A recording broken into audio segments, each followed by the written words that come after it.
এই যে উনি, ওনারে তো পল্টন ময়দানে ভাষণ দিতে দেখছি, উনি তো নেতা।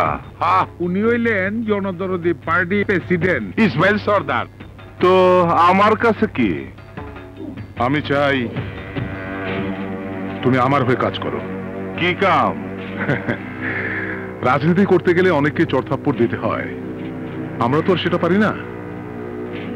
তাই আমার হয়ে তোমাকে চট্টা দিতে হবে। যে কাজ আমি করতে পারি না সেই কাজগুলো তোমাকে করে দিতে হবে। তাই তোমাকে কিনে নিতে এসেছি। আচ্ছা, ইচ্ছা করলে সব কিনতে পারেন আপনি, আর আমি যদি বিক্রি না হই? বোকামি করবে। কেমনে? আমাদের হাতে ক্ষমতা। আমরা চাইলে পুলিশ তোমাকে দেখেও দেখবে না, আমরা চাইলে তোমার কোনো বিচার হবে না, আর টাকা পয়সা যা পাবে তা তুমি সারা জীবন চাইলেও খরচ করে শেষ করতে পারবে না। এই যে আমার অ্যাডভান্স 1 কোটি টাকা।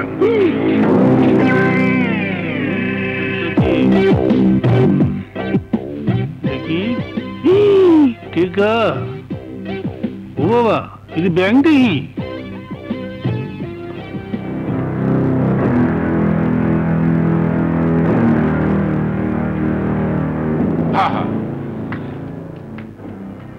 বাপটা চুস্কি রাজি হয়ে যা, এই জানাসার পাবি না।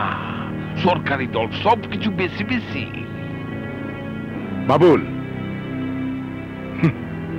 সুযোগ একবার চলে গেলে আর আসে না। তোমার মতো দেশপ্রেমিক আমাদের প্রয়োজন। তোমার মতো বাবুল দেশে প্রতিদিন জন্মায় না।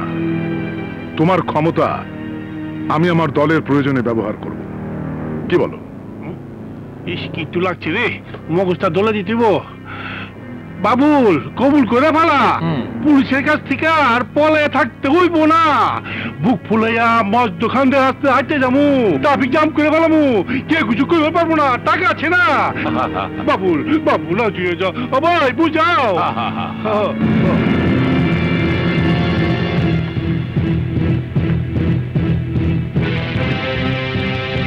আমি রাজি, কিন্তু আমার একটা শর্ত আছে। বলো। তরফদারদের 14 শিখের ভিতরে ঢুকাইতে হইব। ওকে, ডান।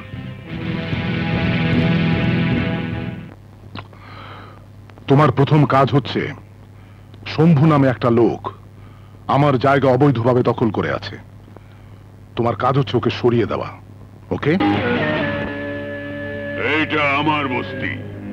এখানে থাকতে হলে হেরোইন, গাঁজা, ডাইলের ব্যবসা করে থাকতে হবে।